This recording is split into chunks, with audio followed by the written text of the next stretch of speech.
Ketika hati telah mendua, part 6, permintaan Naura. Apa? Jadi ayah mengkhianati mama? Naura benci ayah. Naura benci ayah, teriak Naura. Kemudian berlari ke kamar mandi dan membanting pintu, lalu menguncinya dari dalam. Kamu gak boleh seperti ini, Naura. Kamu harus dengar penjelasan ayah. Farhan mencoba menggedor pintu, namun Naura tetap tak memberi respon apapun. Aira yang sedang tidur terbangun mendengar keributan. Ayah, ada apa? Kok Aira dengar ada yang berisik? Tanya Aira sambil mengucak matanya. Gak ada apa-apa sayang. Sudah, Aira tidur lagi ya. Aira mau ganti baju. Mama di mana ya? Ada di luar tadi sayang. Aira keluar dari kamarnya mencari keberadaan Niken. Niken yang sedari tadi mendengar pertengkaran Farhan dan Naura langsung berlari menuju dapur sebelum suaminya tahu jika Niken mendengar semuanya. Mama, panggil Aira. Iya sayang. Aira mau ganti baju. Sini, Mama lap dulu ya, biar gak bau asem. Iya, Ma. Setelah menunggu Naura tak kunjung keluar, Farhan memilih untuk keluar. Di ruang tengah, Farhan melihat Niken sedang menyuapi Aira sambil menonton televisi. Mana Naura, Mas? Tanya Niken pura-pura tidak tahu bahwa suami dan anaknya telah bertengkar hebat. Di kamar mandi tadi. Ini gara-gara kamu, ucap Farhan tajam. Gara-gara aku? Memangnya ada apa? Harusnya kita memberitahu tentang Nadia sejak awal. Oh, Nadia. Bisa kita bahas nanti setelah Aira tidur? Pertanyaan Niken hanya dijawab Farhan dengan decakan. Setelah itu Farhan meninggalkan Niken ke kamarnya. Udah kenyang, Ma, ucap Aira yang membuat Niken tersadar dari lamunannya saat memperhatikan punggung suaminya berjalan ke arah kamar. Sudah kenyang? Iya, Aira ngantuk lagi. Ya udah, Aira ke kamar. Mama naruh piring dulu ke dapur, nanti Mama nyusul. Oke, Ma, jawab Aira kemudian berlari ke kamarnya. Setelah menaruh piring dan gelas kotor di tempat cucian piring, Niken menyusul sang putri. Tidak menemukan Naura di sana, Niken memperhatikan pintu kamar mandi yang tertutup. Ia menyesalkan, kenapa Naura harus tahu semuanya? Kenapa Naura harus ikut diterjunkan ke kubangan masalah rumah tangganya? Niken ikut merebahkan diri di samping Aira. Sambil mengusap-usap kepalanya juga menepuk-nepuk pelan pantat Aira agar putri bungsunya itu dapat cepat tertidur. Setelah sebelumnya membaca doa sebelum tidur. Tak lama Aira sudah kembali ke alam mimpi. Niken memastikan pintu kamar Naura telah tertutup rapat, kemudian menguncinya, lalu menghampiri kamar mandi dan mengetuk pintu. Sayang, Naura, ini Mama nak, keluar ya. Mendengar itu Naura langsung membuka pintu. Setelah pintu terbuka, bocah itu langsung menubruk tubuh sang mama. Mama, ayo kita pergi aja dari sini, Ma. Ayah udah jahat sama kita. Ayah udah jahat sama Mama, ucap Naura dibarengi dengan isakannya. Shh, Naura gak boleh ngomong gitu. Mau tidak mau air mata Niken pun ikut membanjiri pipinya. Apa Mama udah tahu kalau ayah menikahi wanita itu? Hanya anggukan pelan yang Niken berikan sebagai jawabannya. Kenapa Mama mau? Kenapa Mama juga gak bilang ke Naura? Sayang, kamu tidak perlu ikut memikirkan masalah itu. Yang penting, ayah masih sayang sama kalian. Masih sayang sama Naura, sama Aira. Tapi bagaimana dengan perasaan Mama? Mama gak apa-apa. Sekarang tugas kamu adalah membuat Mama dan ayah bangga. Kamu gak perlu memikirkan hal yang tidak penting, yang hanya akan mengganggu sekolah kamu. Naura gak rela Mama disakitin. Dari zaman kita susah, ayah udah sering nyakitin Mama. Mama masih aja bertahan. Tapi kenapa sekarang di saat seharusnya kita udah bahagia, ayah justru menikahi wanita lain?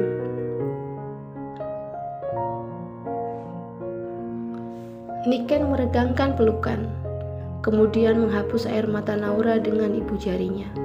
Sayang, Naura tahu kan kalau ayah memang seperti itu. Jadi tidak perlu diambil hati. Masalah Tante Nadia, biar itu menjadi urusan mereka. Yang penting kita tetap bahagia kan. Jangan karena masalah ini Naura jadi jauh sama ayah. Justru Naura harus tunjukkan ke ayah, bagaimanapun ayah, Naura tetap sayang sama ayah. Apa mama bahagia? Buat mama, kebahagiaan mama adalah ketika kalian, anak-anak mama bahagia. Jadi sudah ya, mulailah masa bodoh dengan apa yang bukan menjadi urusan kita. Mama gak mau anak mama dewasa sebelum waktunya. Naura sayang mama, ucap Naura kemudian memeluk mamanya lagi dengan erat. Mama juga sayang banget sama Naura. Niken pun membalas pelukan sang putri tak kalah erat. Ini salah kamu, sembur Farhan begitu Niken memasuki kamar. Salahku mas, tanya Niken. Iya, harusnya sejak awal kamu mengenalkan Nadia pada anak-anak. Aku hanya tidak ingin menyakiti anak-anak mas. Menyakiti anak-anak. Mereka tidak akan merasa tersakiti kalau kamu menjelaskannya pelan-pelan tanpa kamu harus menjelek-jelekan aku ataupun Nadia. Maksud mas, aku menjelekkan mas pada anak-anak? Bisa jadi. Kalau tidak, bagaimana mungkin Naura akan seberani itu padaku? Mas, Naura bukan anak kecil lagi yang hanya bisa menangis saat melihat orang tuanya bertengkar. Apa tadi kita bertengkar? Kita baik-baik saja. Harusnya mas tidak perlu terlalu menunjukkan perhatian mas pada Nadia di depan anak-anak. Tapi dia istriku. Apa mas lupa? Kalau aku juga istri mas. Aku lelah menghadapimu. Setelah mengucapkan itu, Farhan menghembaskan tubuhnya ke ranjang. Niken hanya bisa menghela napas. Sudah terbiasa baginya menghadapi sifat dan sikap keras pria itu. Pagi itu mereka sarapan tanpa suara. Hanya ada suara sendok, garpu yang beradu dengan piring yang mendominasi. Aira pun tampaknya sedang puasa berbicara, karena tadi kakaknya mendiaminya saat Aira bertanya. Bukan marah pada Aira, tetapi Naura hanya masih kesal pada ayahnya. Dan sudah menjadi kebiasaan bagi Naura akan mendiamkan orang-orang di sekelilingnya saat merasa kesal. Aira kenapa? Kok manyun? Niken mencoba mencairkan suasana dengan bertanya kepada putri bungsunya. Aira lagi marah, jawab Aira ketus. Marah? Kenapa? Marah sama siapa? Tanya Niken lagi. Tuh si kakak. Aira gak salah tapi kakak marah ke Aira. Emang iya kak? Kini Niken bertanya pada Naura. Ih, siapa juga yang marah? Buktinya tadi diam aja pas Aira tanya. Ya maaf, tadi kakak lagi kesel. Kesel sama siapa? Kenapa Aira dibawa-bawa? Kesel sama temen dek, jawab Naura sambil melirik Farhan yang sedang mengunyah sarapannya dengan santai. Ya sudah, kalau kesel sama temen Aira jangan dibawa-bawa. Iya. Nah gitu dong, kalian itu saudara, gak boleh berantem, oke? Oke ma, jawab Naura dan Aira sambil mengangkat jempolnya. Usai sarapan, Naura dan Aira ke sekolah bersama Farhan. Setelah Aira sampai di depan gerbang sekolahnya, ia turun dari mobil setelah sebelumnya pamit kepada ayah dan kakaknya. Pindah ke depan Naura, pinta Farhan. Namun Naura diam saja. Kamu dengar perintah ayah kan? Dengan terpaksa Naura pindah ke jok depan. Kamu masih marah sama ayah? Tanya Farhan ketika Naura sedang memasang safety belt. Apa perlu dijawab? Kamu sama ayah sendiri kok kayak gitu, gak sopan. Sampai kapan ayah akan terus menyakitin mama? Sampai kapan ayah tidak menghargai mama? Kamu masih kecil, jangan terlalu ikut campur urusan orang tua. Iya, bagi ayah mungkin aku memang masih kecil, tapi mata dan telingaku sudah cukup mengerti untuk menjadi saksi bagaimana sikap ayah ke mama selama ini. Kamu hanya belum mengerti apa yang sebenarnya terjadi. Terserah ayah mau ngomong apa, tapi aku sudah cukup mengerti jika apa yang ayah lakukan itu salah. Dari mana salahnya? Mamamu saja mengizinkan ayah menikah lagi. Kenapa kamu yang harus mempermasalahkan? Kamu masih anak-anak, cukup pikirkan sekolahmu. Jangan ikut campur, jangan hanya karena masalah orang tua sekolah kamu berantakan. Naura lelah menanggapi. Dia memilih untuk diam memperhatikan sibuknya suasana jalan raya di pagi itu. Hari Minggu besok kita jalan-jalan? Farhan bertanya pada Naura. Tapi yang ditanya lagi-lagi diam saja. Kita jalan-jalan berlima, biar kamu dan Aira lebih mengenal Tante Nadia. Dia baik kok orangnya. Mobil Farhan berhenti tepat di depan gerbang sekolah Naura. Mungkin bagi ayah dia baik, tapi buatku tidak ada wanita baik yang mau merusak rumah tangga orang lain, ucap Naura tajam sebelum turun dari mobil. Setelah itu ia turun kemudian membanting pintu dengan kencang. Farhan tidak ambil pusing dengan ucapan putrinya. Baginya apa yang diucapkan Naura hanyalah sebuah kekesalan anak kecil. Biar aku bantu, Mbak. Nadia mencoba menawarkan Niken bantuan saat Niken sedang membantu pegawainya di dapur. Niken tak menjawab. Ia justru melenggang pergi dari dapur, meninggalkan Nadia bersama pegawainya. Mbak Niken itu sebenarnya orangnya kayak gimana sih, Mbak? Tanya Nadia pada salah satu pegawai Niken yang sedang sibuk menggoreng ikan.